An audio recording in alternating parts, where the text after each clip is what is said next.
Boker Tov, Shalom. Shalom à tous et à toutes.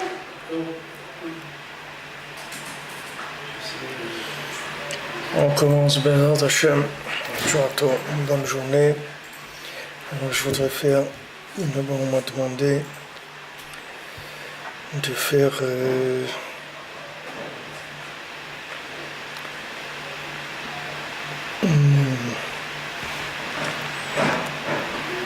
le shiur Lelou Nishmat Jacqueline Mazal Tov Bat Simcha et pour la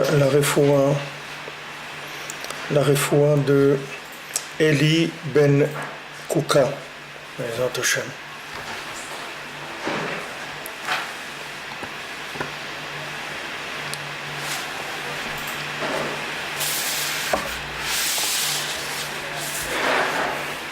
Donc on est arrivé hier sur le fait que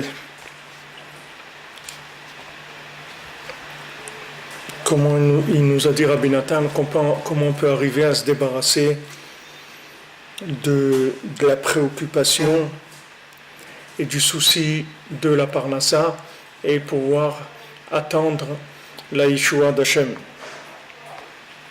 Raki Ragil Lomar, il va prendre l'habitude de dire tout le temps Baruch Hashem Yom Yom, que Dieu soit béni, Yom Yom, c'est-à-dire jour après jour, c'est-à-dire aujourd'hui. Yom Yom, Baruch Hashem Yom Yom, ça veut dire on dit merci Hashem pour ce qu'il y a aujourd'hui. Comme on dit, le ciel est bleu, merci mon Dieu, le ciel est gris, mon Dieu merci. C'est-à-dire que Baruch Hashem Yom Yom, ce qu'il y a chaque jour, c'est bien. Alors, comme la Gemara elle dit que quand est-ce que Eliyahu Hanavi va venir, ils ont demandé à Eliyahu Hanavi quand est-ce qu'il va venir nous annoncer Mashiach. Il leur a dit quand Hayom Bekolo Tishmaou, c'est-à-dire le jour où vous serez convaincus qu'il n'y a que Hashem chaque jour, et que vous ne ferez pas de soucis pour un autre jour, ni pour le futur, ni pour le passé, il n'y a qu'aujourd'hui.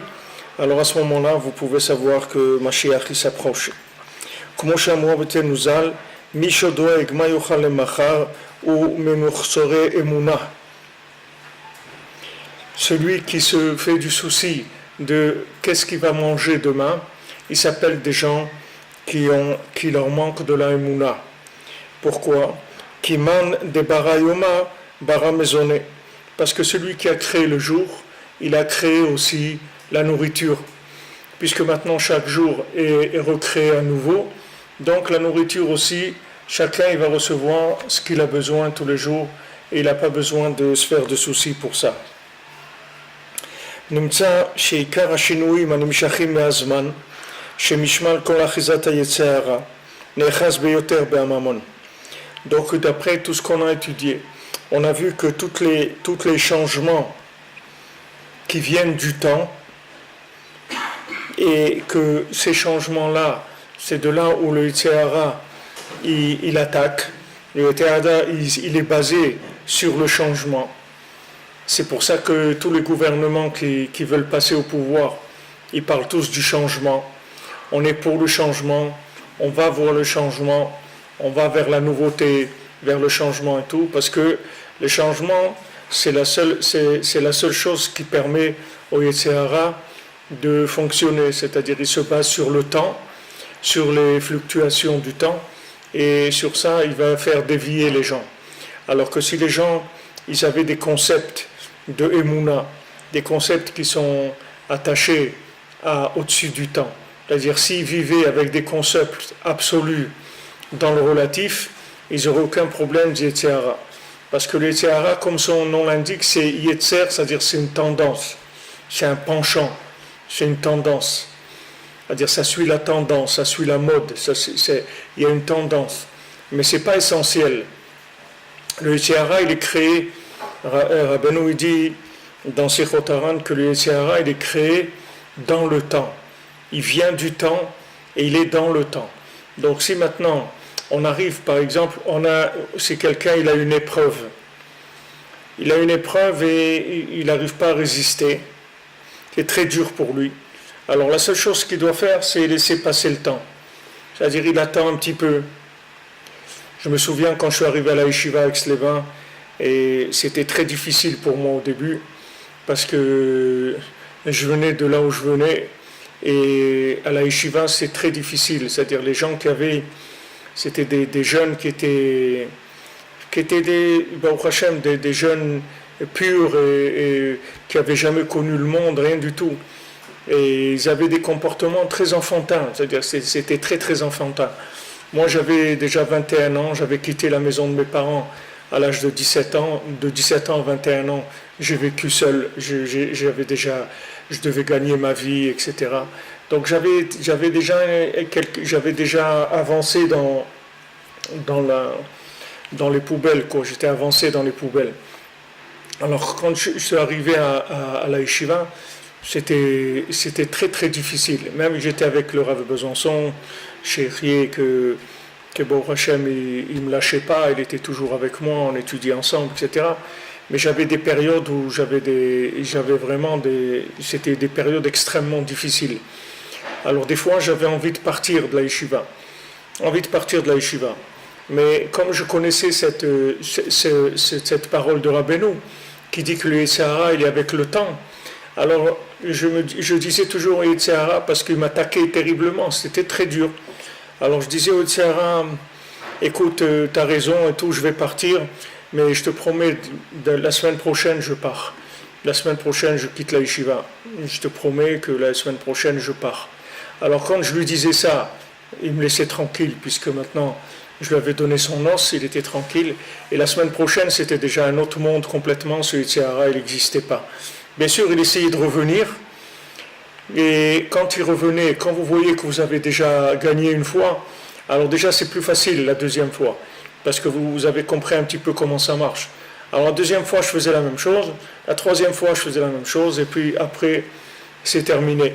Comme Rabbeinu, il dit ça pour le... Il donne cet exemple, il donne l'exemple du Yetzirah par rapport aux gens qui venaient chercher les jeunes pour l'armée en Russie. Alors il venait taper à la porte il y avait des soldats qui venaient pour venir chercher l'enfant, le petit jeune de 16 ans. Alors il dit, il tapait à la fenêtre, il tapait à la porte, etc. Il dit, il tapait une fois, deux fois, trois fois, quatre fois. Si personne ne répondait, il partait. Alors Rabbeinu dit c'est la même chose le Yetzirah. Le Yetzirah, il tape à la porte. Si tu ne l'écoutes pas, alors tu lui réponds pas. Ou tu lui dis pas de problème, avance, je te suis, j'arrive. Tu dis ouais, pourquoi tu vas aller en vacances en Israël et tout, c'est un peu ringard et tout, tu peux aller aux îles Baléares, ou tu peux aller aux Bahamas, ou à Tahiti, pourquoi tu vas aller en Israël, le Kotel, puis il y a des attentats des fois, etc. Alors il faut lui dire, il n'y a pas de problème, avance, où est-ce que tu penses que c'est bien d'aller? À Tahiti, ok, avance, je te rejoins. Et après vous allez prendre votre billet pour Israël tranquillement. Ou bien Rosh Hashanah, il dit, ouais, ça coûte cher et tout, comment je vais payer, je vais m'endetter, et puis... je ne peux pas emmener mon fils parce que ça fait trop d'expenses, ça fait trop de dépenses, comment je vais faire, etc. Il faut lui dire, il n'y a pas de problème, il n'y a pas de problème, tu as raison et tout, et à côté vous faites ce que vous avez à faire, il ne faut pas l'écouter, c'est tout. Et lui, l'avantage énorme qu'on a, c'est un avantage énorme, il est créé dans le temps, et il meurt avec le temps dans lequel il a été créé. C'est extraordinaire. C'est comme la mode.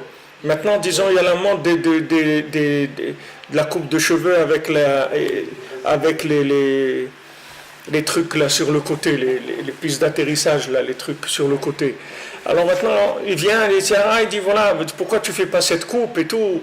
Qu'est-ce que c'est les papillotes? C'est embêtant et tout. Tu dis, il n'y a pas de problème, tu as raison.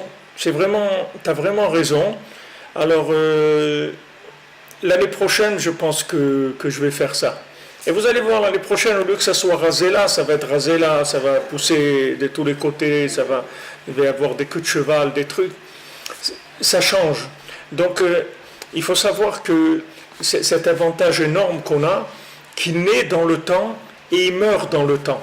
Donc, il suffit de dépasser le temps pour que vous sortiez du problème. Et ça, c'est une règle générale pour tout, pour tout. Pour l'éducation, pour le Shalom Bayit, pour la Parnassa, pour le Yetzer Hara en général, pour tout. Vous avez un problème Shalom Bayit, vous êtes dans une discussion, ça commence à chauffer, vous vous taisez et vous dire bon, il n'y a pas de problème, ce que j'ai à dire, je vais le dire, mais demain. Et vous allez voir que ça y est, ça va passer, demain, cette chose-là, elle n'existera plus. Parce qu'elle n'existe que dans ce moment-là. Elle est née du moment, et quand le moment il meurt, la chose, elle meurt avec. Donc ça, c'est quelque chose d'extraordinaire, c'est une clé à savoir et à utiliser tout le temps. Si vous connaissez cette clé, c'est-à-dire si vous avez la émouna dans cette clé-là, vous allez voir que vous allez devenir très très fort. Pas fort que vous allez donner des coups de poing au Tihara, mais vous allez lui faire des prises de judo. C'est-à-dire que quand il vient, vous allez utiliser sa force pour le faire tomber. C'est-à-dire sa force, c'est quoi? C'est le temps. Alors il vous dit, tout de suite, comme il dit notre ami Yaakov, il y a urgence d'attendre. C'est-à-dire que souvent, vous devez acheter quelque chose, alors le SRA, il vous dit, le vendeur, il vient, il vous dit, ah mais tu sais, il faut prendre tout de suite, hein, parce que il y a du monde, hein, si tu signes pas tout de suite, alors ça y est, tu vas pas l'avoir. Alors quand on vous dit ça, tout de suite, il faut dire, et tu sais, moi j'ai une habitude, c'est que jamais je signe tout de suite. Jamais. Donc on se voit dans 2 jours, on se voit dans 1 semaine. Il va vous dire, ah ouais, mais là, je ne peux pas te garantir que ça va encore être disponible, c'est pas grave. Si c'est pas disponible, ça veut dire que c'est pas pour moi, c'est tout. Mais si c'est pour moi, je te garantis qu'il n'y a personne qui va l'acheter. Ça, je te garantis. Si c'est pour moi, personne ne l'achètera. Et voilà, vous laissez passer quelques jours. Après, lui, comme il voit qu'il n'a pas vendu, donc il va vous faire le prix que vous voulez, pas le prix que lui voulait, et il voulait vous pousser dans le temps. Donc ça, c'est une règle générale pour tout, c'est comme ça. Tout marche comme ça. Tout, le Yetzer Hara, il est basé que sur le temps. Quand vous maîtrisez le temps, vous maîtrisez le Yetzer Hara. Donc c'est facile d'attendre. C'est beaucoup plus facile d'attendre que de donner un coup de poing au Yetzer Hara. Parce que des fois, il vient, on a l'impression qu'il est beaucoup plus fort que nous. Mais d'attendre, il n'y a pas de problème. On dit voilà, il n'y a pas de problème. La semaine prochaine, on en discute et il n'y a aucun problème. Le principe, je suis d'accord sur le principe, on en parle la semaine prochaine. Et vous allez voir que la semaine prochaine, il n'y a personne au rendez-vous, parce que la chose s'est réglée complètement. Donc ça, c'est une clé. Et si vous avez la Emouna dans ce qu'il dit Rabbeinu, vous allez voir que ça marche. Et quand vous allez essayer 1 fois, 2 fois, 3 fois, dans plusieurs domaines, vous allez voir que vous avez trouvé une clé pour lutter contre le Yetzer Hara, qui est la clé du temps.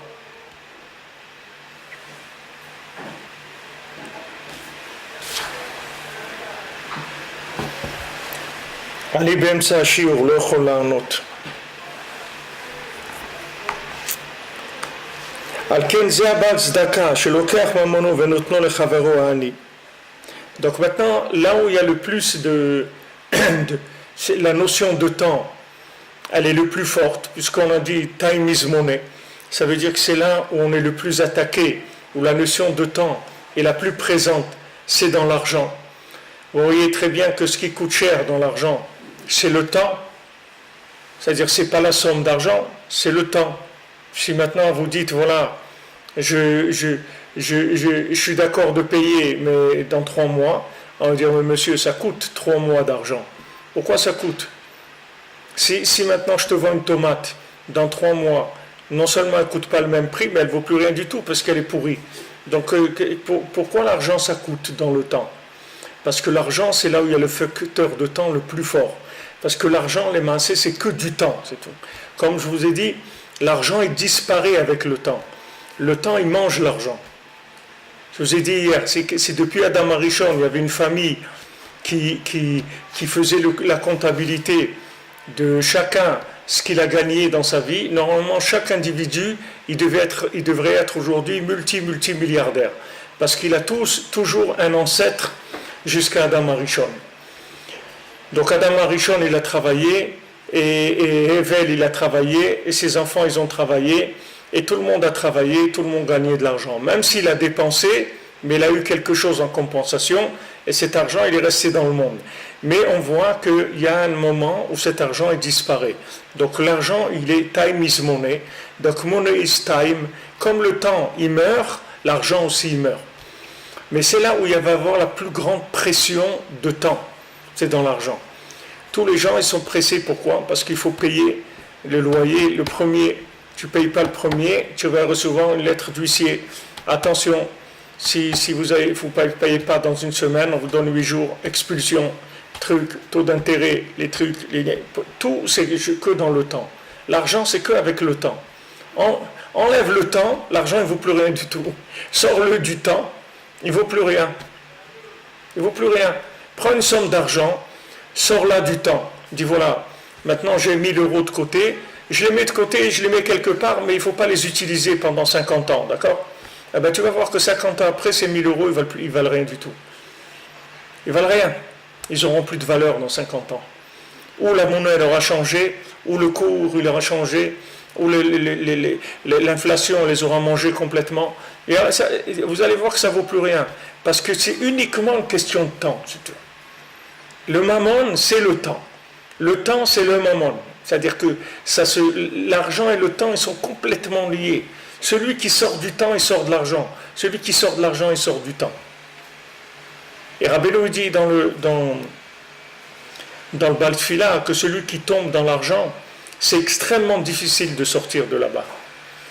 Il dit que de toutes les ta'avot, de tous les plaisirs de ce monde, on peut sortir. Mais de sortir de l'argent, c'est extrêmement difficile. Parce que le lien de l'argent, c'est une question d'addiction à la sensibilité au temps. C'est-à-dire, c'est l'incapacité d'attendre. L'argent, il vient de là. C'est-à-dire que la personne, elle ne peut pas attendre. Pour tout, elle ne peut pas attendre. Alors que si la personne s'habitue à attendre, elle a besoin de manger, elle attend. Elle a besoin de quelque chose, chaque chose, elle attend. Rabbeinu dit que s'il n'avait pas attendu ce dont il avait besoin dans sa vie, alors il serait endetté énormément. Mais Rabbeinu, il avait l'habitude d'attendre. Alors Rabbeinu, il dit comme ça, voilà maintenant, tu dois t'acheter un costume, d'accord? Il te faut un nouveau costume. Tu ne peux plus rester avec ce costume, il fait vraiment vieillot et truc et tout, il faut que tu t'en changes de costume. Ok, ça on est d'accord. Maintenant, tu n'as pas l'argent. Alors qu'est-ce qu'on fait? Alors Rabbeinu dit, tu te dis comme ça, tu te dis, je me dois un costume. Et je te promets, dès que j'ai l'argent, je l'achète le costume. Voilà, je me dois un costume. Quand j'ai l'argent, je l'achète, c'est tout. Et à ce moment-là, tu es sorti du rapport temps-argent. C'est fini. Et à ce moment-là, tu peux recevoir l'argent, ou tu peux recevoir le costume. Il y a justement ton tonton d'Amérique qui est arrivé, et il te dit, ah tiens, je voulais t'acheter un costume, viens. Et voilà, ça y est, vous avez le costume. Ou vous allez trouver l'argent, ou vous allez avoir une prime, ou vous allez avoir un truc. Parce que dès que vous sortez dès que vous coupez le lien entre le temps et l'argent, c'est fini. C'est-à-dire il n'y a plus de... Vous sortez complètement de cause à effet. Il n'y a plus de cause à effet. Toute le cause à effet, c'est le lien entre l'argent et le temps. Il faut couper ce lien-là. Du moment où vous le coupez, l'argent et le temps, ils n'ont plus de rapport. Bien non, si l'argent et le temps, ils n'ont plus de rapport, les deux, ils meurent. Et l'argent et le temps. C'est fini. Ils n'ont plus d'emprise. Alors, les gens qui sont dans l'argent, c'est des gens qui sont dans l'addiction du temps. C'est-à-dire, ils ont extrêmement peur du temps. Ils sont très, très soucieux du temps. Et ils n'arrivent pas à supporter les fluctuations du temps. Ils ont peur du temps. Oui, et si on arrive là-bas, et si on ne trouve pas ça, et s'il n'y a pas ça, et s'il n'y a pas l'autre, et tout ça, ils veulent résoudre avec quoi? Avec de l'argent. Et si maintenant, voilà, c'est bien beau, ils veulent nous inviter, mais si on arrive chez eux, et soudain le chef de famille tombe malade, alors ils ne peuvent plus nous recevoir. Alors on va aller où? Donc il faut de l'argent.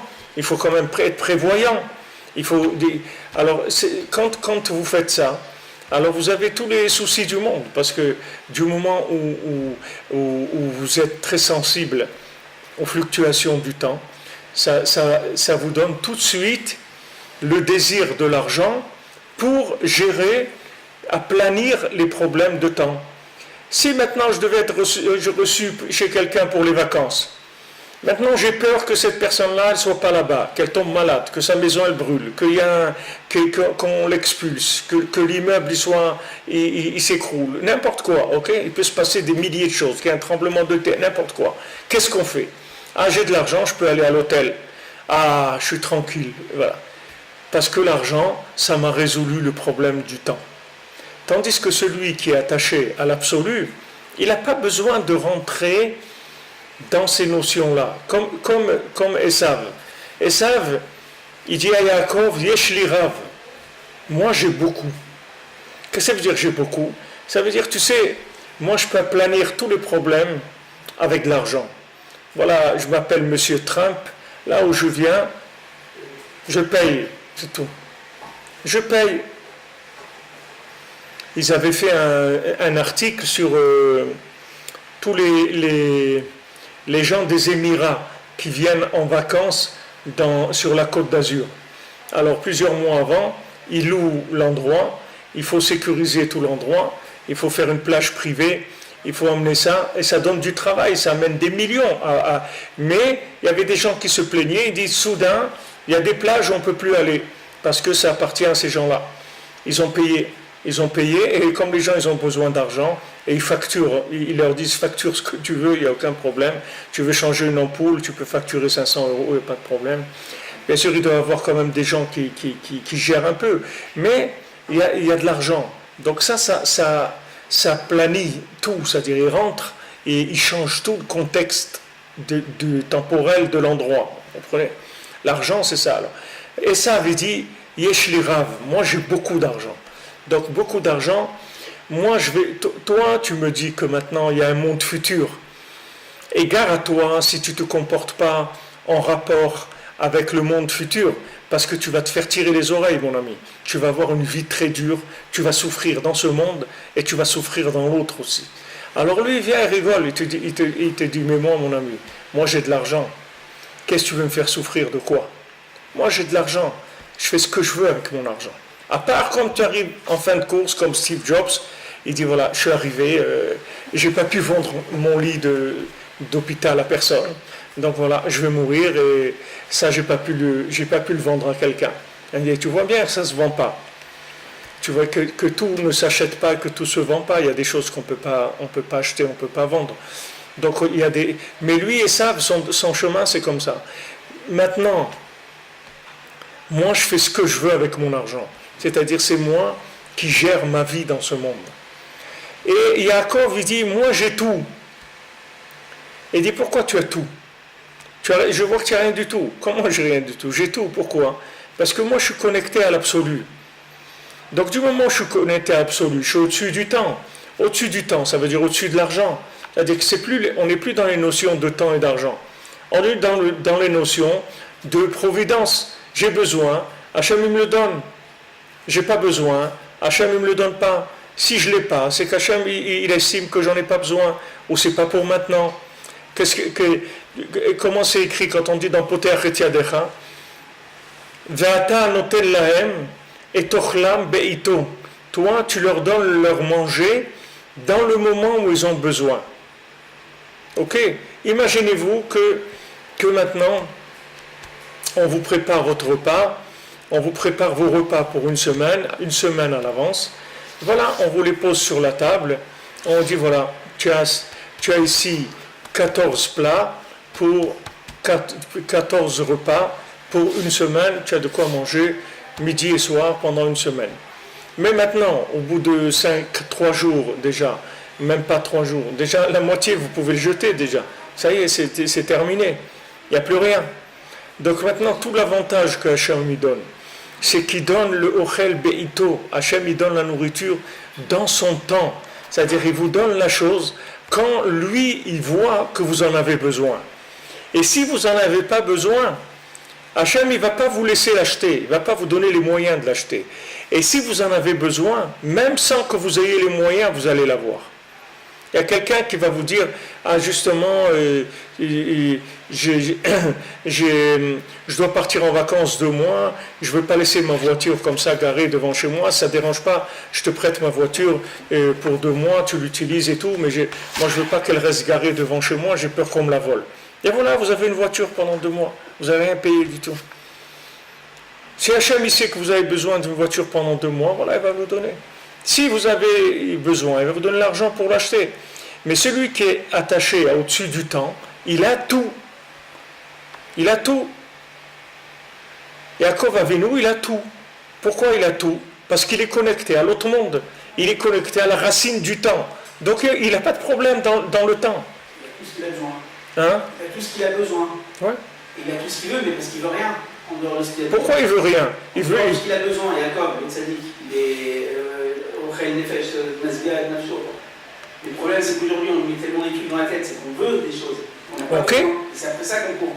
Mais tu peux avoir besoin. Par exemple, un téléphone, tu peux avoir besoin. Ok. Maintenant, si tu as pas de quoi l'acheter, Hachem il va t'envoyer de quoi l'acheter, pas de problème. Maintenant, tu dois aller au Mana Roshana, tu dois emmener ton fils ou 2 fils ou 3 fils, ok? Tu n'as pas d'argent. Rabbeinu l'a dit, moi je paye l'aller et le retour aussi. Donc, si tu as confiance, Rabbeinu t'invite à Roshana, tu prends tes billets. Tout. Ah ouais, mais maintenant l'agence, elle n'accepte pas les chèques. Il faut une carte de crédit, et moi j'ai pas de carte de crédit. Et j'ai pas d'argent. Alors comment je fais? Attends, tu vas voir, ça va venir. Vas-y, cherche à droite, comme ça, quelqu'un. Je ne peux pas te donner des chèques et toi tu payes avec une carte de crédit, truc, aide-moi si tu peux, et tu vas voir que tu vas trouver. Tu vas t'arranger. Mais il faut que ça soit une certitude. Parce que si ce n'est pas une certitude, alors c'est un bras de fer. C'est un bras de fer entre le temps et au-dessus du temps. Si tu plonges dans le souci et dans la préoccupation, alors le temps, il t'a mangé. Si tu arrives à rigoler du temps, alors le temps, c'est toi qui as mangé le temps. Et c'est facile de manger le temps parce qu'il n'existe pas. C'est très facile de l'avaler parce qu'il n'existe pas. Tu vois bien, hier, ça n'existe pas. Tu avais un souci hier, mais tu vois bien que le jour est passé et c'est terminé. Le souci, il n'existe plus puisqu'il était dans le temps. Les responsables aussi, ils sont pas au-dessus du temps, pourtant, s'ils ont une dette et qu'ils ne la payent pas, ils sont J'ai pas compris. Qui? Il y a des gens irresponsables Ouais. qui n'assument pas. Ouais. Ils ont une dette et la dette elle arrive et ils s'en moquent. Donc eux, on ne va pas dire qu'ils sont au-dessus du temps, eux, c'est aussi un peu la même chose. On parle pas je vous ai dit déjà, entre la folie et la émouna, il y a un cheveu. Ok? Il y a un fou et un ma'amin. Il y a celui qui saute du 3e étage, il a la émouna qu'Hachem il va le récupérer et il ne récupère pas. Et il y a celui qui est obligé de sauter du 3e étage et que normalement on lui dit c'est sûr que tu vas mourir et il ne meurt pas. Voilà, on a des gens ici, on connaît des gens qui ont sauté du 3e étage, même du 4e, sont tombés dans la poubelle, ils ne sont pas morts.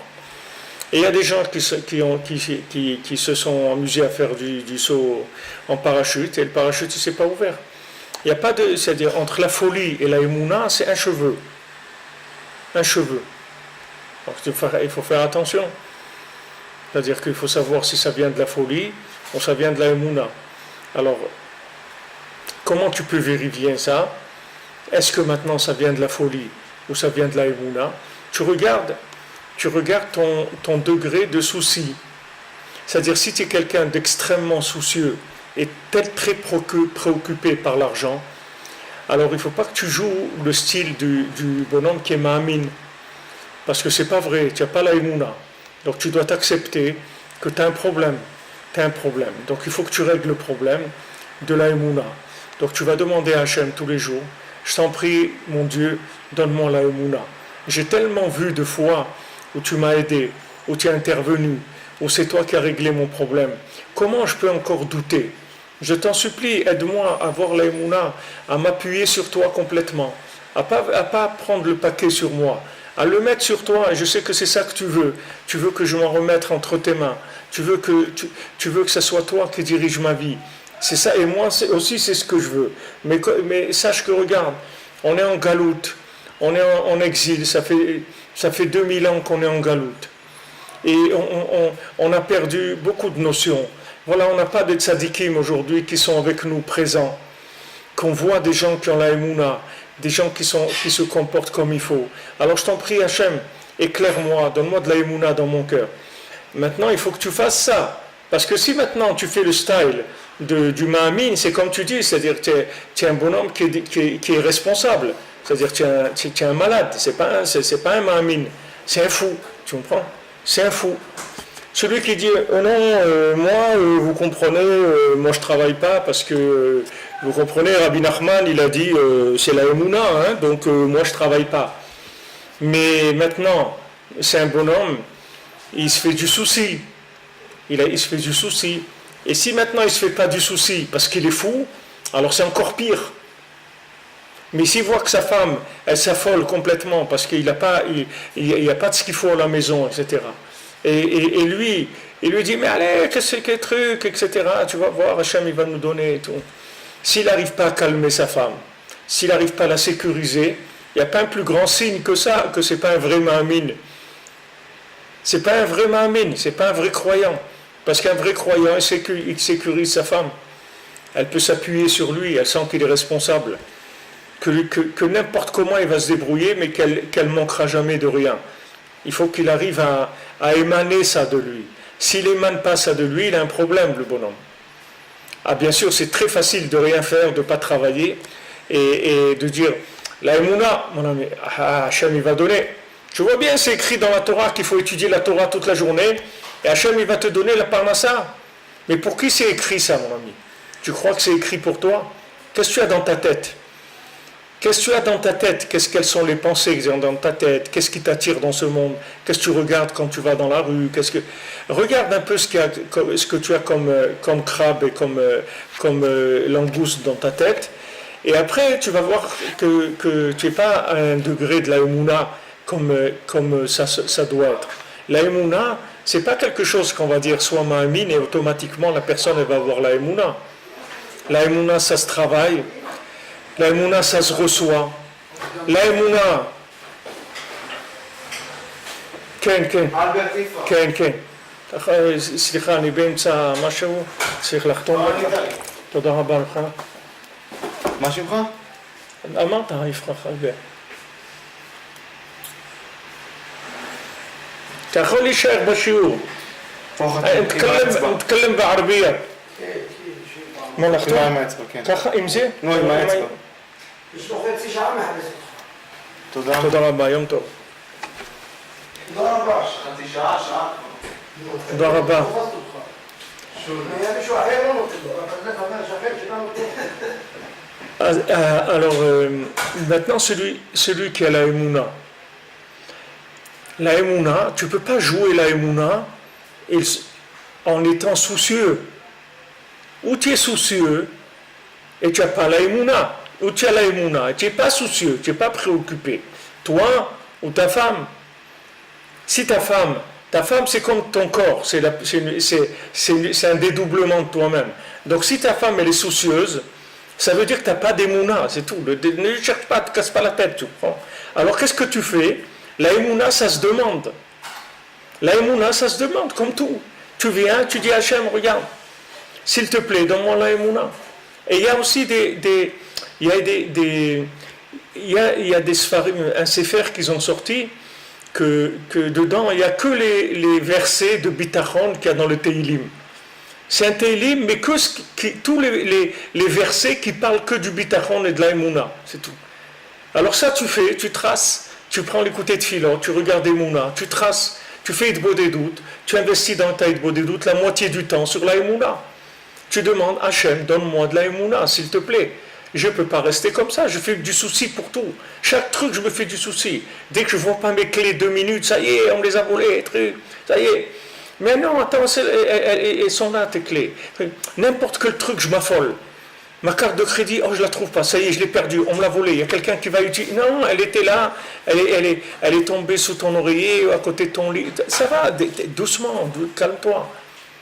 Calme-toi. Et il faut que tu demandes à Hachem de la Emouna.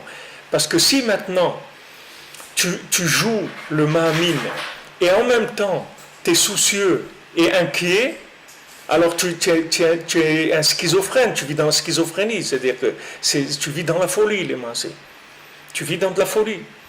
Si maintenant, tu n'as pas de émouna, il faut que tu demandes la émouna. Et en attendant, qu'est-ce que tu fais? Tu vas travailler pour trouver de l'argent, pour résoudre ton problème, pour pas que tu aies de soucis. Tu dois résoudre ton problème. Tu dois faire de la pub, tu dois aller démarcher des gens, tu dois envoyer des CV toute la journée. Tu dois pas t'arrêter de chercher du travail jusqu'à ce que tu trouves. Et tu dois travailler. Si tu travailles 8 heures par jour, c'est pas assez, tu travailles 12 heures par jour. Tu comprends? Parce que tu n'as pas la émouna. Il n'y a rien de grave à ne pas avoir la émouna. C'est un constat, c'est tout. Comme un bonhomme qui est myope, il n'y a pas de problème pour porter des lunettes, c'est tout. Arrête de jouer le gars qui voit, et quand tu veux prendre l'autobus numéro 1, tu prends le 12, et tu arrives toujours de l'autre côté de la ville. Alors mets des lunettes et prends le numéro 1, c'est tout. Tu n'as pas besoin c'est la même chose. Si tu n'as pas la émouna, fais ce qu'il y a à faire, c'est tout. Et à côté, commence à travailler la émouna. Étudie sur la émouna, prie sur la émouna. Et tu vas voir que la émouna va grandir, et que tu vas voir à un moment, tu vas dire, tu vas lâcher un petit peu. Tu vas lâcher un petit peu. Tu vas dire, tiens, je me fais moins de soucis. Je me rends compte que je fais moins de soucis. Hachem et Azor, Bezrat Hachem, tu vas voir, on va y arriver et tout. Tu vois et si tu vois que ta femme, elle est plus sécurisée, elle est plus détendue et tout, ça veut dire que bon Hachem, tu as de la émouna. Tu commences à progresser dans la émouna. Mais tant que tu n'as pas la émouna, c'est pour ça que c'est important ce qu'il a demandé Youssef Moshe, parce que quand on parle, moi quand je vous dis des choses, c'est-à-dire, il faut toujours savoir que ce qu'on dit, c'est par rapport à la personne qui est ce qu'on dit. Mais si la personne, elle n'est pas, alors il faut qu'elle le devienne. Mais il ne faut pas qu'elle joue la personne qui est si elle ne l'est pas. Tu comprends? Si tu montes sur le ring des poids lourds et que tu n'as jamais mis un gant de boxe dans ta tête, tu vas avoir mal, tu vas avoir très très mal. Tu comprends? Parce que ce n'est pas ton métier, c'est tout. Alors tu veux faire boxeur, vas-y, c'est des années d'entraînement, de trucs, et peut-être que Bichlal, tu ne peux pas faire ça. Alors tu commences par le commencement, tu travailles, et tu développes la émouna. Et si maintenant tu travailles 8 heures par jour, et tu commences quand même inquiet, travaille 12 heures par jour, il n'y a pas de problème. Mais il ne faut pas que tu sois inquiet, il ne faut pas que tu sois soucieux, il ne faut pas que tu sois préoccupé. Tu fais tout ce que tu peux faire. Maman, je t'investis complètement, et tu ne peux pas dire... Inch'Allah, ça va venir. Il n'y a pas, Bezat Hashem, ça va venir. Mais ça va venir quand tu vas bosser, c'est tout. Parce que si maintenant tu as le souci, ça veut dire que tu n'as pas la émouna. Tu n'as pas la émouna, ça veut dire que tu es complètement tributaire du temps. Dans le temps, il y a des critères. Time is money. Donc le temps, c'est de l'argent. L'argent, c'est du temps. Donc tu es dans une notion d'échange. Temps, argent. Donc tu as besoin d'argent, c'est tout. Il faut que tu travailles. Comme on fait de l'argent, on travaille, c'est tout. On fait du commerce, on travaille, on fait ce qu'il y a à faire. Donc tu fais ton commerce, tu ouvres ton magasin, les heures qu'il faut, tu cherches du travail, tu travailles deux emplois à mi-temps, ou un emploi à plein temps et un emploi à mi-temps, mais il faut que le peu d'heures que tu as soit tranquille. Que bon, Hachem, voilà, on a ce qu'il faut. Et si quelqu'un vient te dire... ouais, mais tu n'as pas la émouna, là, mon ami. Tu travailles 12 heures par jour, c'est pas de la émouna. Tu lui dis, regarde, mon ami, moi, c'est ça ma émouna. Moi, j'ai la émouna que je travaille honnêtement et qu'Hachem, il va me donner ce dont j'ai besoin. Ça, c'est mon degré d'émouna aujourd'hui, à l'heure qui est. Maintenant, je prie, je demande à Hachem de me donner de la émouna. Et j'étudie des choses qui renforcent la émouna. Et petit à petit, je vais progresser. Comme dans tout, c'est comme ça. Mais il faut faire attention de ne pas jouer le gars qui est un Mahamine si tu n'es pas Mahamine, tu comprends? Faire très attention. Parce que là, c'est la folie. Là, c'est plus de... Alors, quand Yaakov il dit Yesh likol, c'est-à-dire qu'il a tout. Mais pourquoi? Parce qu'il a l'éomouna, Behemet. Il a confiance dans Hachem, donc il a tout. Il a tout. Tu vois, le Baal Shem Tov, il voyageait. Quand il est venu, quand il n'est pas venu puisqu'il n'est pas arrivé, mais quand il a fait le voyage jusqu'à Istanbul, tu vois que le Baal Shem Tov, il avait l'habitude qu'il ne gardait pas l'argent pour le lendemain. D'accord? Parce qu'il ne voulait pas justement rentrer dans la notion de temps. C'est-à-dire, s'il garde l'argent pour demain, ça veut dire qu'il est tributaire du temps. Il croit dans le temps. C'est-à-dire qu'il croit que demain, c'est pas un nouveau jour, et il n'y aura pas demain, on risque de ne pas avoir comme on a dit, qui mande des barayoma, un bara maisonné. Celui qui a créé le jour, il a créé la nourriture pour le jour. Donc celui qui crée le jour, il crée aussi tes besoins pour le jour. Il a créé le jour, le soleil, l'oxygène qu'il te faut, les légumes qui vont pousser, et toi, tu vas avoir ce que tu as besoin aujourd'hui. Ok? Ça, Maintenant, lui, Yaakov Avinu, il vit comme ça, c'est-à-dire qu'il n'a pas ce problème-là. Le Baal Shem Tov, il n'a pas ce problème-là. Alors, maintenant, chaque jour, Hachem il lui envoyait pour continuer sa route. Il arrivait quelque part, il avait payé le voyage, par exemple, jusqu'à Odessa. Quand il arrivait à Odessa, il n'avait plus rien. Et là-bas, il reçoit pour aller de Odessa à Izmir, là-bas, je ne sais pas, à Istanbul. Maintenant, il arrive à Istanbul et il rencontre ce couple-là d'Allemands qui étaient venus de Berlin pour lui demander une bracha parce qu'ils n'avaient pas d'enfants et qu'ils étaient très riches. Donc là, c'était la veille de Pessah. Et la fille du Baal Shem Tov, elle lui demandait tout le temps, mais papa, comment on va faire pour Pessah? Et tout. Ne te fais pas de soucis, Hachem, il va envoyer. Donc ce couple-là qui est venu de Berlinois, ils le cherchaient partout, ils le suivaient depuis Medjibouz, il était toujours en avance, et donc ils l'ont rejoint à Istanbul. Et Mila Shamayim, ils sont tombés sur sa fille qui était en train de laver du linge. Ils lui ont demandé, vous avez entendu du Baal Shem Tov? Elle lui dit, oui. Et vous savez où il habite? Il dit, oui, il est là-bas. C'est mon père et truc. Il dit, ah, vous savez qu'ils ont été les voir. Donc il leur a dit, voilà, on vous invite pour le Seder. Il a donné tout l'argent pour le Seder.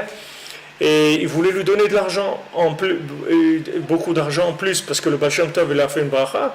Avant qu'il demande, il dit, je sais pourquoi vous êtes venu, tout ça c'est réglé, dans ta chambre vous allez avoir un enfant. Tout. Mais quand ils ont voulu donner plus, il a dit non, moi vous me donnez juste le billet Istanbul et Eretz Israël.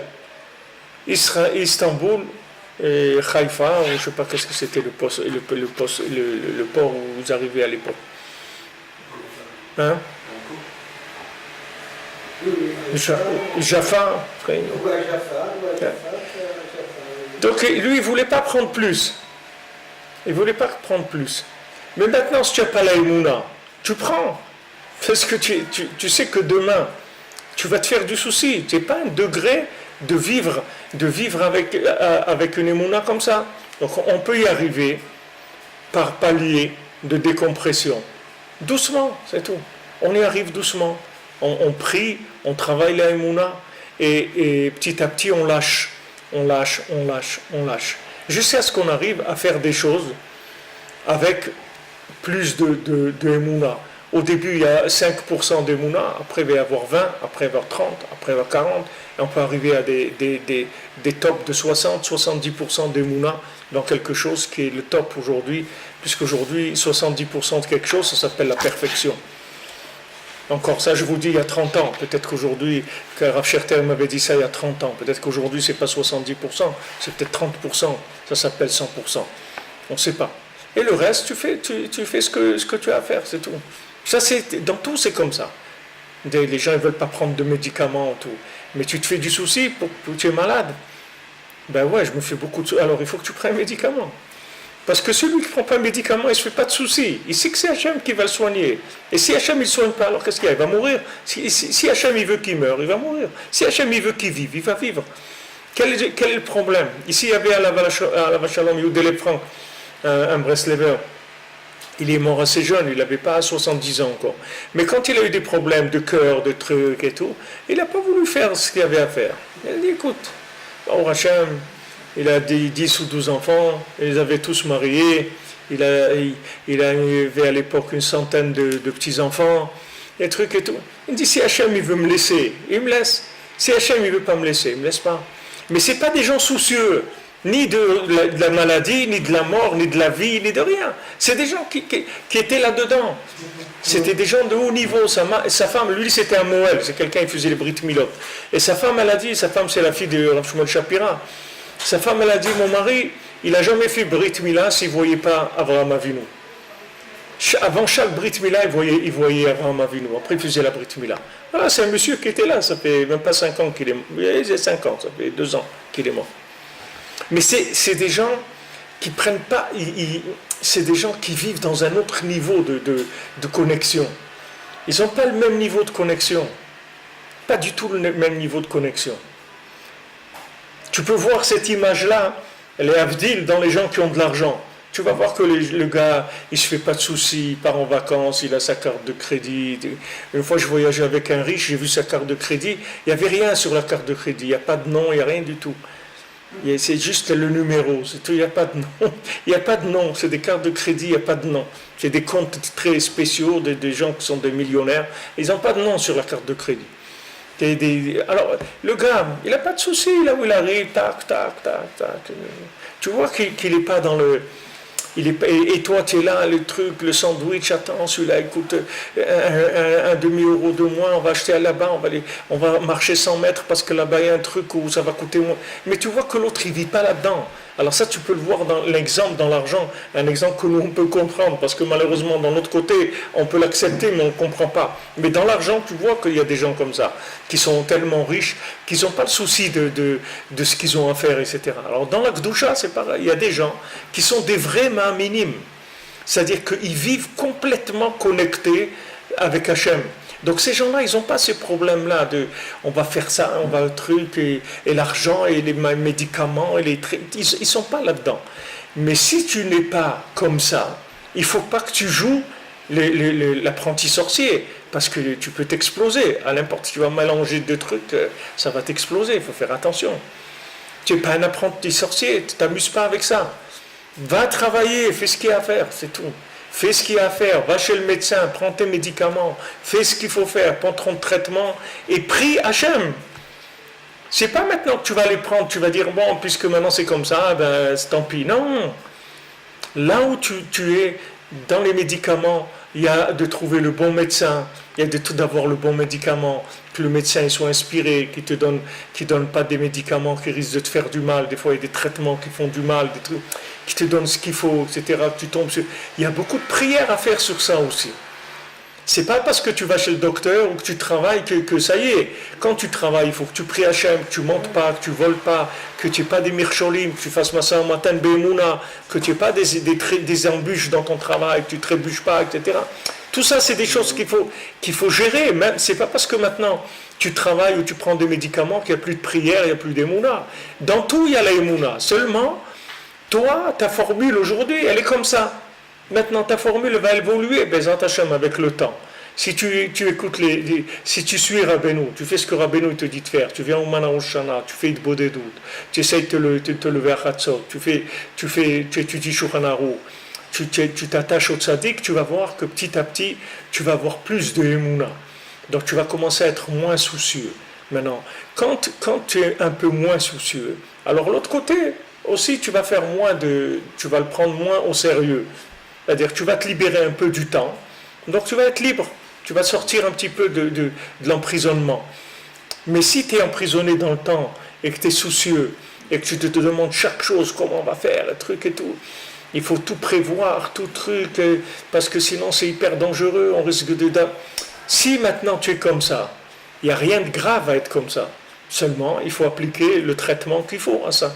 Et il ne faut pas jouer le Ma'amin. Ne joue pas le gars qui a la Emouna. Ne joue pas du tout à ça. Ne t'amuse pas à ça. Il faut que tu sois en harmonie avec ta vie. C'est-à-dire que tant que tu es soucieux, ça veut dire que tu as besoin de faire des choses qui sont dans le temps. Le jour où tu seras vraiment connecté au-dessus du temps, dans un réseau, avec un maximum de connexion, tu verras que tout ce qui est temporel, tu vas en sortir. Ça va se faire automatiquement. Tu ne vas plus considérer la chose. La chose, tu ne vas plus la considérer. Tout ce qui était...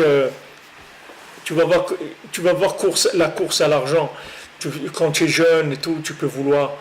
Tu dis, ouais, je vais faire du commerce, je vais acheter des trucs, je vais vendre, je vais faire des millions et tout. Et tu vas voir qu'il y a un moment dans ta vie où ça ne va même plus t'intéresser. Tu ne vas pas être du tout branché sur ça. Tu vas chercher juste de quoi vivre correctement pour pouvoir faire ta Avodat Hashem, pour pouvoir prier, étudier, faire tes mitzvot. C'est ça qui va te motiver. Tu vois que l'évolution va se faire de l'intérieur. il faut pas que tu fabriques, il faut pas que tu te fabriques que tu deviennes un clown de la Gdoucha, tu comprends? C'est pas un clown qu'il faut être. Il faut pas être un clown. Il faut savoir qui tu es. Et quand tu te fais du souci, il faut savoir que tu te fais du souci, c'est tout. Tu es préoccupé, ça te prend la tête, tu es inquiet, etc. Alors fais ce qu'il y a à faire. Fais ce qu'il y a à faire. Rabbeinu, une fois, il a dit quelque chose à quelqu'un comme ça. Parce que quelqu'un, il travaillait pas. Mais toute la journée, il était en train de prier, il était en train d'étudier sur le bitachon et tout. Alors Rabbeinu, il dit quoi? Toute la journée avec le bitachon, va travailler, c'est tout. Toute la journée, bitachon, émouna, bitachon, émouna. Ça y est, lâche. Ou tu vis la chose, ou tu la vis pas, ok? Si maintenant ça te prend la tête toute la journée, qu'il faut que tu pries, les bitachon, parce que tu as très peur de ne pas recevoir, alors fais pas comme ça. Va travailler, et après tu pries sur le bitachon, sur la émouna, un petit peu tous les jours, et tu progresses. Et tu ne vas pas jouer le Mahamine si tu ne l'es pas. Donc voilà, c'est ce qui te dit Rabbi Nathan. C'est-à-dire que si maintenant tu es Tachat Azman, maintenant si tu es prisonnier du temps, alors tu es prisonnier du temps, il faut en sortir. Mais tu ne peux pas faire semblant d'en être sorti, parce que ça va te donner, ça va être pire. Ça va être pire, le résultat il est encore pire. Donc ne joue pas, sois honnête, sois émette, c'est tout. Sois émette. Là où tu es, c'est là où Hachem, c'est ton poste de travail. Ne viens pas avec un faux diplôme d'ingénieur. Il vaut mieux que tu viennes avec un vrai diplôme de balayeur qu'un faux diplôme d'ingénieur, tu comprends? Parce qu'un faux diplôme d'ingénieur, tu vas faire des dégâts, des catastrophes. Mais si tu as un vrai diplôme de balayeur, tu vas bien balayer, c'est tout. Tu vas bien balayer, c'est tout. Et après, au début, tu vas balayer, tu vas faire technicien de surface. Après, tu vas passer à autre chose. Après, tu vas servir le café. Après, tu vas diriger la cuisine. Tu vas commencer et doucement, tu vas progresser, c'est tout. Mais ne viens pas avec un faux diplôme d'ingénieur. Et ça ne sert à rien. Ça ne sert à rien, parce que tout ce que tu vas faire, c'est bidon. Tu comprends? Ça ne sert à rien. Ta avoda ne sert à rien, c'est pas toi. C'est pas toi, c'est pas ça qu'Hachem il attend de toi. Si Hachem il attendait de toi que tu sois ingénieur, il t'aurait donné d'abord envie de faire des études d'ingénieur. Tu aurais réussi et tu aurais été ingénieur et tu aurais commencé à travailler. Si maintenant il t'a donné envie de faire balayeur, ou bien et la seule chose qui te reste à faire c'est de faire balayeur, alors fais balayeur, Bessimcha, parce que c'est là où il veut que tu sois. Parce qu'un jour en balayant, tu vas trouver un diamant. Et c'est ça qu'il voulait pour toi Hachem. Comme le gars qui faisait le sipour que Rabbeinu, il dit que celui qui il vendait de la terre, il allait remplir des seaux de terre et il les amenait en ville, il vendait de la terre, le bonhomme. Et un jour, en creusant, il a trouvé un diamant. Et ce diamant-là, il valait tellement qu'il n'y avait personne dans le pays où il était qui pouvait lui acheter le diamant. Il coûtait trop cher. Donc l'expert lui a dit ça, que c'est que si tu vas à Londres, là-bas, tu peux trouver quelqu'un qui t'achète le diamant. Maintenant, où il va aller à Londres, lui? Il a pas. Comment il va aller à Londres? Il a tout vendu, tout ce qu'il avait, sa maison, et ses meubles, et tout ce qu'il avait, pour acheter le billet du bateau. Et il a acheté son billet de bateau, et il est parti. Après, il a perdu le diamant quand il était dans le bateau. Et alors, il n'a rien dit au capitaine, parce qu'il n'avait pas de quoi payer. Non, il n'avait même pas de quoi payer le bateau. Il a eu l'argent juste pour arriver au port, c'est tout. Après, il a montré le diamant au capitaine. Le capitaine il a dit Yallah, monte, viens. Un bonhomme comme toi, un diamant comme ça, c'est un multimilliardaire. Allez, monte. Il a donné une super cabine, il recevait des repas tous les jours là-bas, bien. Et un jour, le gars, en débarrassant, il a ramassé son diamant, il l'avait laissé dans. Enfin, il lui a jeté le diamant à la mer. Maintenant, lui, il a dit si je dis au capitaine que j'ai perdu le diamant, il va me tuer. Donc là aussi, tu vois, là aussi, c'est l'autre côté. C'est-à-dire, le gars, il a continué à être lui-même, tu comprends? Même s'il a perdu le truc dans la réalité. Ça aussi, c'est un nian de Emouna, tu comprends? Ça aussi, c'est un nian de Emouna. La Emouna, c'est pas que maintenant tu es quelqu'un, tu as déjà fait tes preuves là-dedans, d'accord? C'est-à-dire, tu as reçu un diamant, donc ça veut dire que tu es un milliardaire. Ça y est, tu as reçu le diamant. Ah, maintenant tu l'as perdu, Rabbeinu te dit continue Continue à être un milliardaire. N'arrête pas. N'arrête pas. Continue à être considéré comme un milliardaire. Alors c'est ce qui s'est passé. Lui, il n'a rien dit au capitaine, parce que s'il lui avait dit, il l'aurait tué tout de suite, il l'aurait jeté à la mer. Donc il a dit, il continuait, bonjour, ah ouais, comment ça va, les affaires, ouais, super, truc et tout. Et à un moment, le capitaine lui dit, regarde, moi dans le bateau, j'ai énormément de marchandises, et j'ai peur que pour les douanes et tout, parce que j'ai des problèmes, alors je vais te faire un papier comme quoi toute cette marchandise, en fait, elle est à toi. Et quand on arrivera à destination, après tu vas la décharger, tout ça, après tu me la donneras. J'ai confiance en toi, parce que je sais que tu es un milliardaire, tout ça. Et il a dit d'accord. Il lui a mis tout ce qu'il y avait dans le bateau, il lui a mis à son nom. Maintenant, quelques jours après, le capitaine du bateau, il meurt. Okay. Maintenant, tout ce qu'il y avait dans le bateau, c'était à lui, ça lui appartenait, à celui qui avait perdu le diamant. Alors Rabbeinu il dit, maintenant, tout ce qu'il y avait dans le bateau, ça valait beaucoup plus que le diamant qu'il avait. Alors Rabbeinu il dit, le diamant, c'était pas à lui, la preuve c'est qu'il a perdu. Mais tout ce qu'il y avait dans le bateau, c'était à lui, Hachem lui a donné. Mais il est resté intègre par rapport à lui-même. Il ne s'est pas dit, ah non, maintenant, ça y est, je ne vaux plus rien. Et tout. Non, tu ne sais pas que tu ne vaux plus rien. Reste. Rabbeinu il dit ça dans Avodat Hashem, il dit que maintenant, si tu as des baisses dans l'Avodat Hashem, c'est-à-dire que tu as des baisses d'enthousiasme, etc., n'arrête pas ce que tu as l'habitude de faire. Continue à le faire n'importe comment, même sans cœur, sans enthousiasme. Continue parce que tu vas voir que ça va reprendre l'enthousiasme. Ne change pas. C'est pas parce qu'il n'y a pas d'enthousiasme qu'il faut changer. Ne change pas. Alors tout ça, c'est lié aux notions de temps. En fait, c'est tout un savoir de gestion du temps. C'est-à-dire comment est-ce que maintenant je suis sous le temps ou je suis au-dessus du temps. En fait, c'est les deux. Il y a des points sur lesquels je suis convaincu et je suis connecté au-dessus du temps. Et il y a des points où je suis faible. Donc je dépends du temps. Et dans cette dépendance du temps, justement, je vais récupérer des éléments positifs, que ces éléments, c'est eux-mêmes qui vont me faire sortir du temps. C'est-à-dire, c'est pour ça que je suis là. Pour remplir un but de récupération d'éléments qui sont tombés dans le temps, et moi, je vais les reconnecter au-dessus du temps. Et quand je les aurai reconnectés, ça y est, c'est fini. Comme la galoute, on est parti. Pourquoi il y a des juifs au Brésil, en Argentine, en France, partout? Pourquoi il y a des juifs partout? Parce qu'il y a des éléments d'au-dessus du temps qui se trouvent dans ces endroits-là.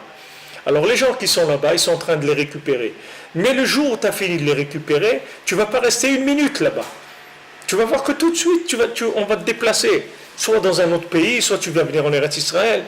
Il n'y a pas de chômage avec Hachem. Il n'y a pas de chômage, c'est-à-dire il n'y a pas de simulation. Quand tu es quelque part, ça veut dire que tu es là-bas et tu fais ton travail, c'est tout. Tu fais ton travail. Maintenant, tu voudrais être ailleurs, prie, demande à Hachem. Peut-être qu'avec la prière, il peut te faire récupérer récupérer tes billes en 24 heures, alors que tu devais rester 24 ans. C'est possible qu'en 24 heures, tu les as réglés. Et tu t'en vas, après tu vas passer à autre chose. Mais c'est uniquement ça le sens de la galoute. Il n'y a pas d'autre sens de la galoute. L'exil, il n'a aucun sens. C'est que ça le sens de l'exil. C'est-à-dire chacun se trouve là où il se trouve et il est en train de récupérer des éléments. Comme dans le travail, comme dans les médicaments, comme dans tout ce qu'on fait dans ce monde-là. C'est-à-dire on est dans des notions de temps, on récupère des éléments d'absolu qui se trouvent dans le relatif par notre comportement. C'est-à-dire on ne se fait pas avoir par le temps. Quand il y a une épreuve, on dit « Ah non, moi je suis la loi d'Hachem. Hachem il a dit de ne pas faire comme ça, je ne le fais pas. » Ou Hachem il a dit de faire comme ça, alors je le fais. Et là je récupère les éléments. Chaque fois que j'ai une épreuve dans le temps, je récupère des éléments et ça va me connecter au-dessus du temps. Et une fois que je récupère les éléments qu'il y a dans la zone d'action qui m'a été attribuée, je vais passer au-dessus du temps. Et comme ça, je vais évoluer jusqu'à ce que je sorte complètement. Là, tu sors complètement. Et après, non seulement tu vas sortir, mais après tu vas donner. Après, tu vas faire du coach. Après, tu vas faire de la formation aux gens. Après, tu vas aider les gens qui sont dans le temps à sortir du temps. Non seulement tu as fini, mais après, tu vas pouvoir aider les autres. Une fois que tu as fini ta formation, tu vas pouvoir aider les gens. Tu vas voir où ils se trouvent et tu vas leur donner de la force pour faire un pas par rapport là à l'endroit où ils se trouvent. Tu vas leur donner des outils des outils comment faire, comment quand quelqu'un il travaille 10 heures par jour, comment il peut attraper 5 minutes d'études là, 5 minutes d'études là, un quart d'heure là, un peu d'Itbodedut, parler avec Hachem. Tu vas lui donner des clés, comment il va sortir. Lui, il croit qu'il ne peut jamais sortir. Mais tu vas lui donner des clés pour que là où il est, il puisse sortir. Et petit à petit, il va sortir comme ça. Après, tu vas aider les gens, une fois que tu t'en es sorti. Mais ce que je vous dis, ce qui est important de savoir ici, c'est une notion dont je vous parle souvent, mais sous des angles différents. C'est que il faut faire un bilan, il faut faire un check-up, il faut savoir où on est. Il ne faut pas jouer le religieux, il ne faut pas jouer le ma'amine, il ne faut pas jouer l'homme au grand cœur, il ne faut pas jouer l'homme avec des grands trucs. Joue ton rôle, c'est tout. Si dans le film, ton rôle, c'est qu'à un moment, tu viens, tu sonnes et tu t'en vas, c'est tout. Ben, c'est ça ton rôle, c'est tout, dans le film. Et tu fais partie des gens qui ont joué dans le film.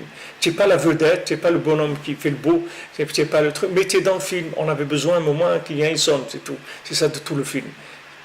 Mais il a joué, puis il peut dire, voilà, moi j'ai joué dans le film. C'est vrai que je suis dans les petits noms à la fin, après les 250 noms, mais je suis là-bas quand même.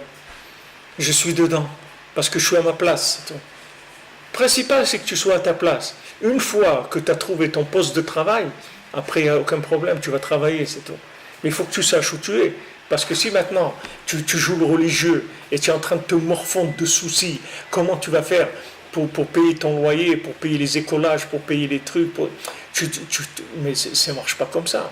Quand tu vas aller étudier toute la journée, tu vas te ronger de l'intérieur,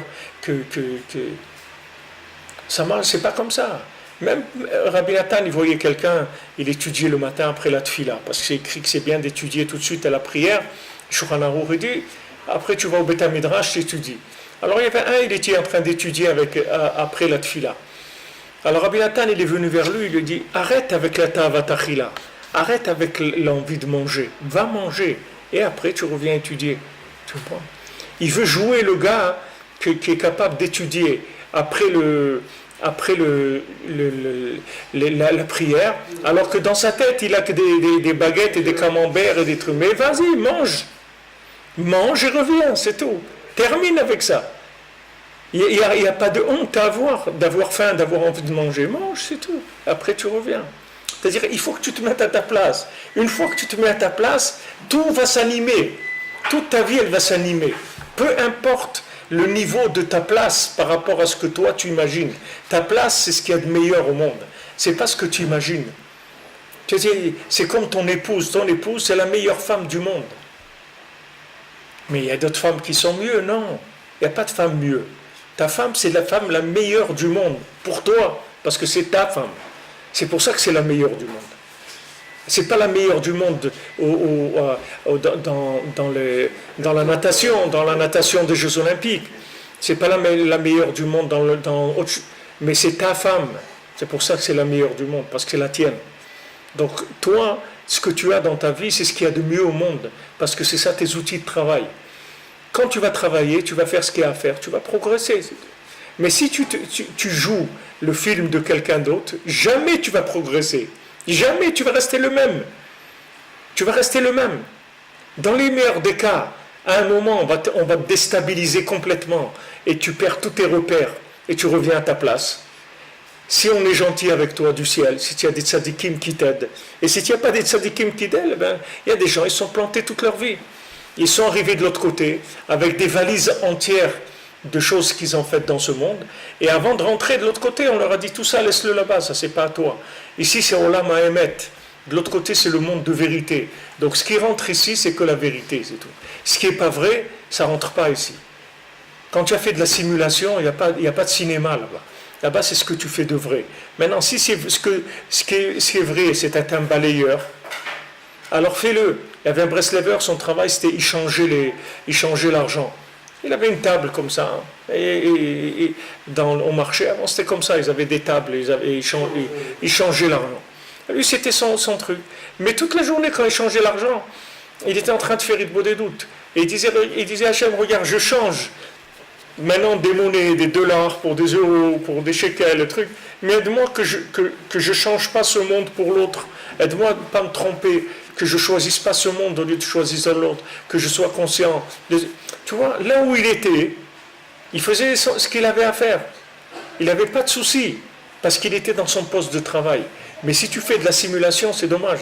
Parce que d'abord, tu vas souffrir énormément, parce que tu ne vas pas être heureux, puisque tu ne vas pas être connecté. Tu ne vas pas être heureux, tu ne vas pas tirer de plaisir de ce que tu fais. Tu ne vas pas être content dans ta vie, parce que tu es en train de jouer un film. Sois toi-même, et toi-même, c'est le top.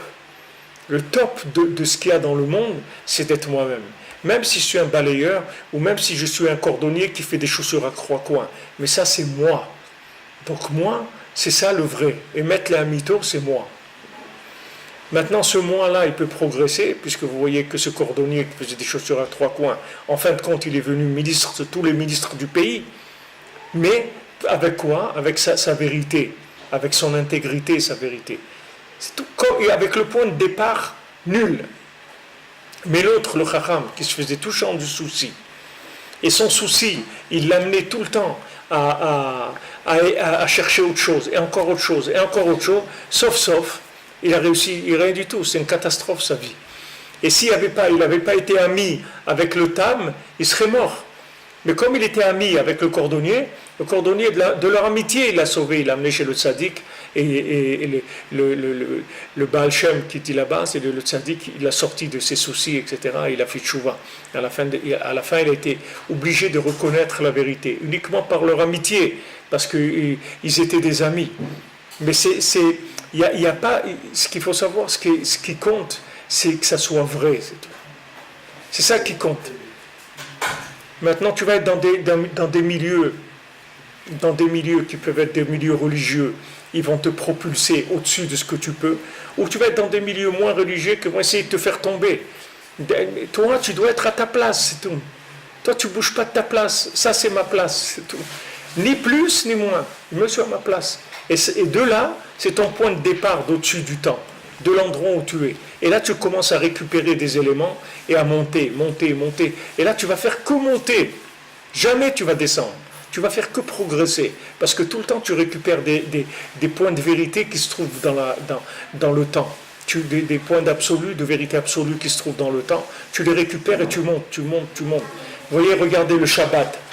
Et le Shabbat, il est au milieu. Le Shabbat, ce n'est pas une fin de semaine. Ce n'est pas un début de semaine. Le Shabbat, il est au milieu. Le Shabbat, il commence mercredi. Il y a mercredi, jeudi, vendredi, qui sont les jours qui reçoivent la lumière du Shabbat. Et il y a dimanche, lundi, mardi d'après, qui vivent avec la lumière du Shabbat. Donc la vie, c'est comme ça. C'est-à-dire que le Shabbat, le point de vérité absolue, il est au milieu. Il n'est pas au début ou à la fin. Ce n'est pas un truc que tu vas atteindre. Les gens, ils disent, ouais, tu sais, que chez Pané et Chané, quand j'aurai le temps, je vais étudier. Je te promets, regarde maintenant, je suis très occupé et tout, mais je te promets que dès que je prends ma retraite, Wallah, je te promets, je monte en Israël, je rentre dans une yeshiva, j'étudie toute la journée. Mais celui-là, tu n'as pas besoin d'être un prophète pour lui dire que jamais il va étudier dans sa vie. Non, là où tu es maintenant, tu peux étudier. Mais comment tu veux que il n'y a pas. Là où tu es maintenant, tu peux étudier. Combien? 5 minutes par jour. Tu n'as pas 5 minutes? Oui, j'ai 5 minutes. Encore, étudie 5 minutes. Et tout. Le milieu, tu comprends? C'est-à-dire le Shabbat, il se trouve au milieu. Là où tu es, il y a Shabbat. Il envoie sur le Shabbat, il envoie avant et après. C'est-à-dire que ce n'est pas quelque chose qu'il faut arriver au Shabbat ou il faut avoir démarré avec le Shabbat. Comme les gens ils disent, ouais, si j'étais né dans une famille de religieux, ben, ça n'aurait pas été la même chose. Non, arrête avec ça, enlève ça de ta tête. Tu es né dans le top de la famille où tu dois être né, c'est tout. Il y a des gens qui sont nés des Africains, il y a des gens qui sont nés des Goïms, il y a des gens qui sont nés des Juifs pas religieux, il y a des gens qui sont nés des Juifs religieux. Ça n'a aucune importance, c'est ton poste de travail, c'est tout. Commence là où tu es. Et de là, tu vas te connecter et monter dans tous les niveaux. Tu as tous les niveaux qui se sont ouverts.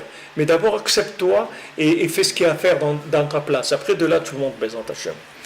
Be'atzlacha, Yom Tov, fais des bonnes choses, Bezant Hashem.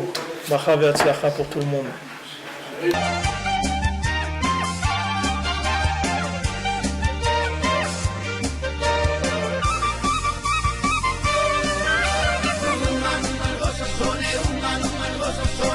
man, man, oh.